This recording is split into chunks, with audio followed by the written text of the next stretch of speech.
Selamat pagi anak-anak. Semoga pada pagi hari ini anak-anak selalu diberikan kesehatan.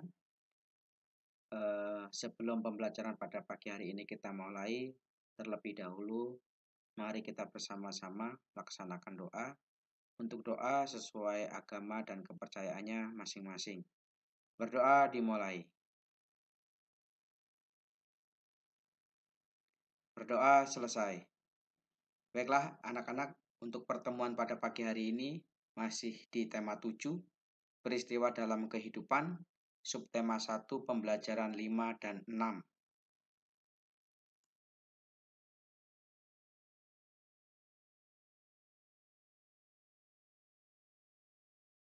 Seperti biasa anak-anak, sebelum pembelajaran kita mulai, terlebih dahulu Bapak akan sampaikan tujuan pembelajaran pada pagi hari ini.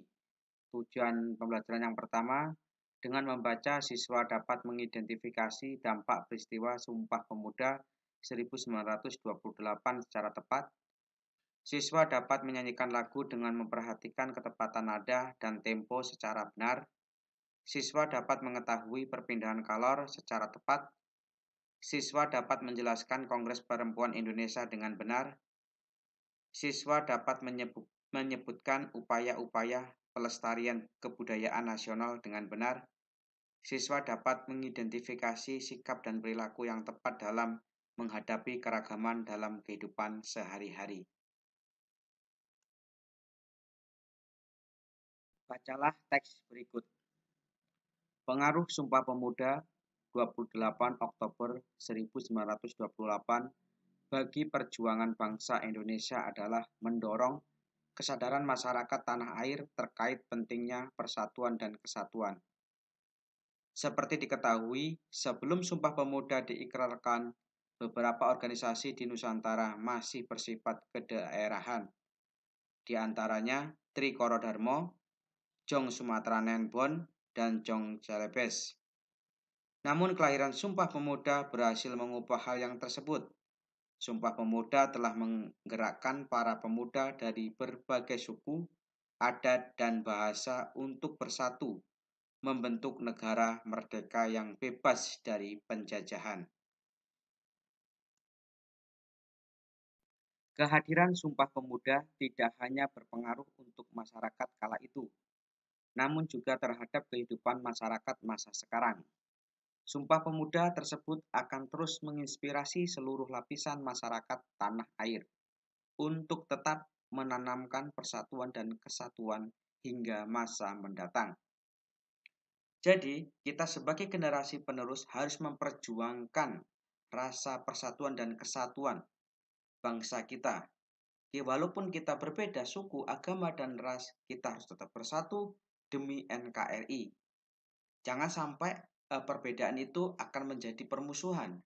Justru perbedaan itu menjadikan suatu kekayaan bagi kita untuk maju lebih baik. Kita sebagai generasi penerus harus memperjuangkan para pemuda-pemudi zaman dahulu.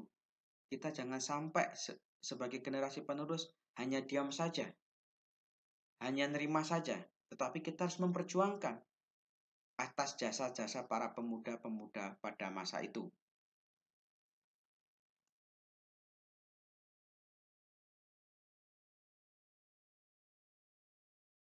Untuk materi selanjutnya yaitu jenis-jenis tempo. Jenis-jenis tempo itu dibagi menjadi 3, yaitu tempo lambat, tempo sedang, dan tempo cepat. Yang pertama tempo lambat, itu ada 4, yaitu largo, lambat dengan ketukan 44 sampai 48 per menit. Yang kedua ada gio, sangat lambat, penuh perasaan dengan ketukan 54 sampai 58 per menit. Terus yang ketiga grave, sangat lambat dan sedih dengan ketukan 40 sampai 44 per menit. Dan yang keempat lento, sangat lambat.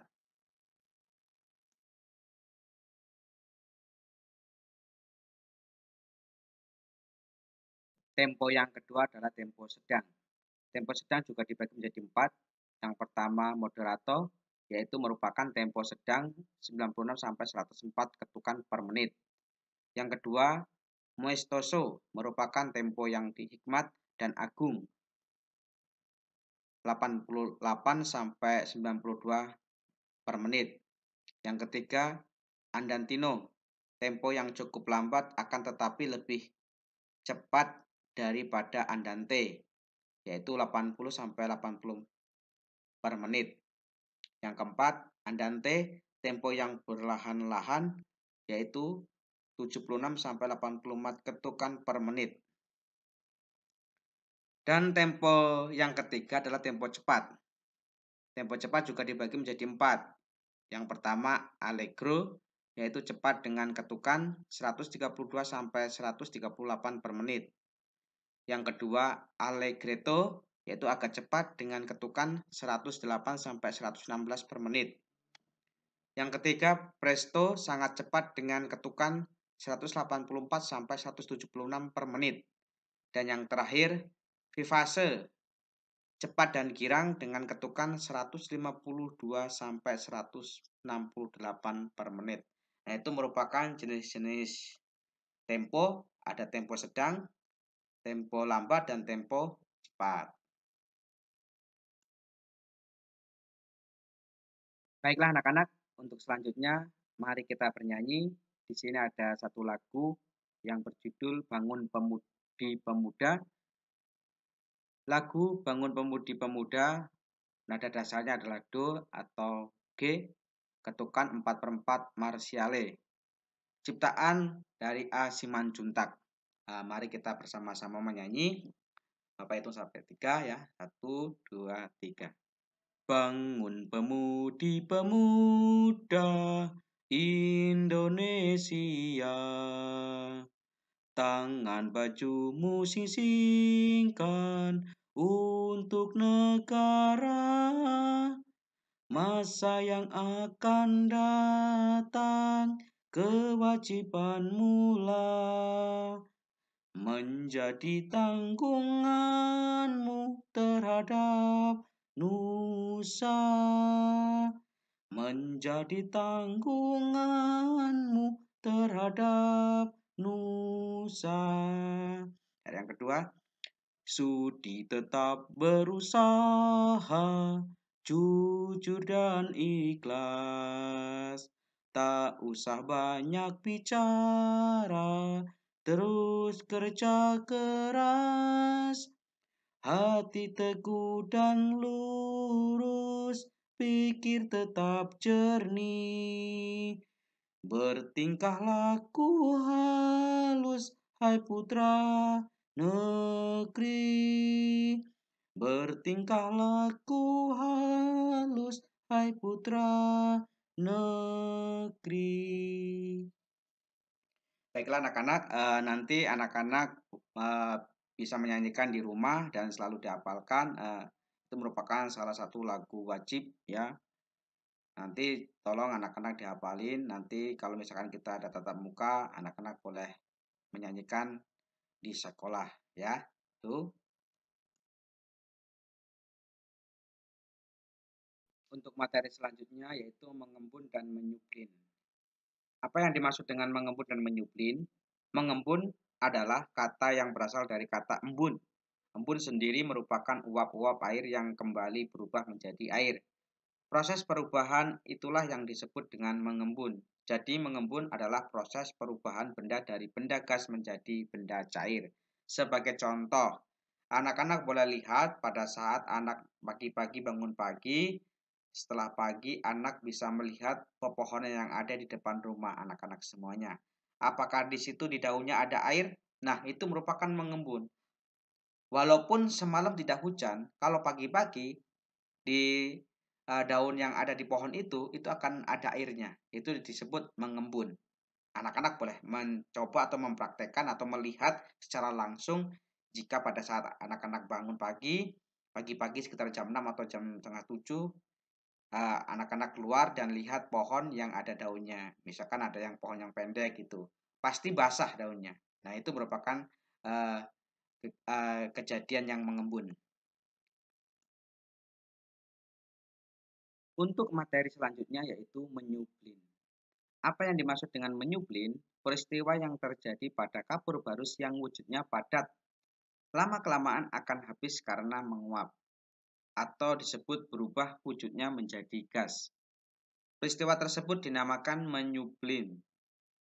Peristiwa perubahan wujud dari padat menjadi gas, dalam peristiwa ini zat memerlukan energi panas.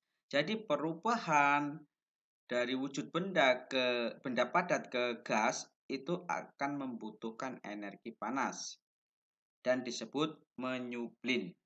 Sebagai contoh, misalkan orang tua kalian biasanya memberi kapur barus di almari yang ada bajunya supaya apa tujuannya?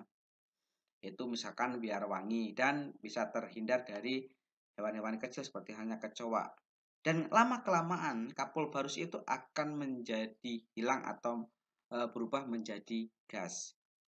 Nah, itu disebut menyublim. Untuk selanjutnya yaitu pembelajaran 6.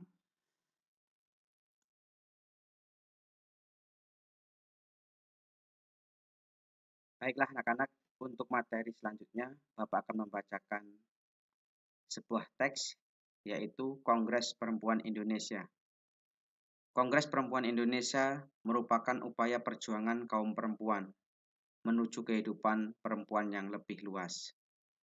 Beberapa istri tokoh pergerakan nasional seperti istri Ki Hajar Dewantara, Siti Sundari, Swejatin, dan lain-lain mempelopori untuk mengadakan perkumpulan perempuan Indonesia atau gerakan perempuan, unsur-unsur atau seksi kewanitaan pada organisasi pemuda atau umum seperti Wanita Tomo, Budi Utomo, Putri Indonesia atau Putra Indonesia, Wanita Taman Siswa atau Taman Siswa, dan Putri Mardika diajak bergabung. Tujuan Kongres pada dasarnya ingin mempersatukan cita-cita dan usaha untuk memajukan wanita Indonesia.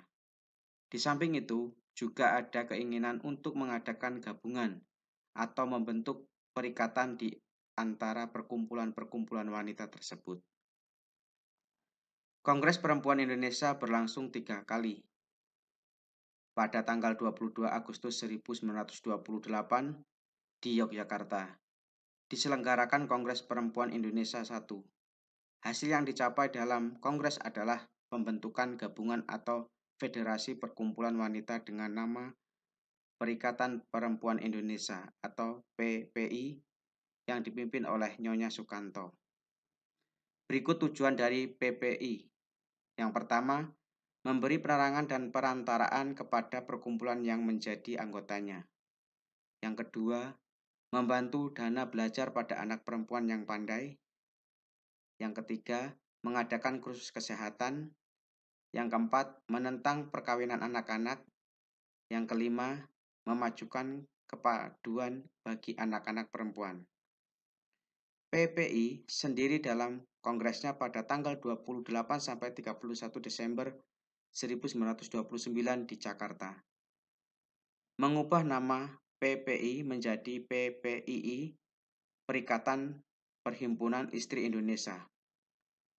PPII memiliki asas kebangsaan, persamaan jiwa sosial, dan persamaan hak di antara laki-laki dan perempuan. Kongres Perempuan yang kedua diadakan di Jakarta pada tanggal 20 sampai 24 Juli 1935. Atas inisiatif PPII, Kongres ini dipimpin oleh Nyonya Sri Mangunsakoro. Kongres tersebut membahas masalah perburuhan perempuan, pemberantasan buta huruf, dan perkawinan. 3 tahun kemudian, yaitu pada tanggal 23 sampai 28 Juli 1938, berlangsung Kongres Perempuan Indonesia ketiga di Bandung dengan dipimpin Nyonya Emma Puradireja.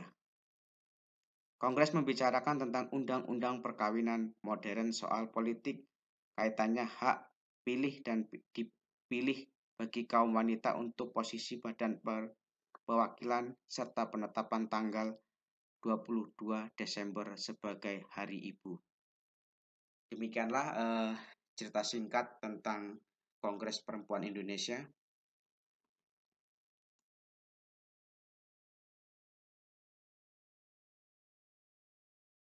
Beberapa tokoh Kongres Perempuan Indonesia. Tokoh penting dalam Kongres Perempuan Indonesia diantaranya yang pertama, Nyonya Hajar Dewantara atau wanita taman siswa, yang kedua, Nyonya Swekonto atau wanita utomo, dan yang ketiga, Sujatin Kartowijono Putri Indonesia. Demikian tokoh-tokoh yang perlu anak-anak ketahui dan pahami. Jadi nanti pada saat Bapak memberikan soal, anak-anak bisa mengerjakan. Itu ya.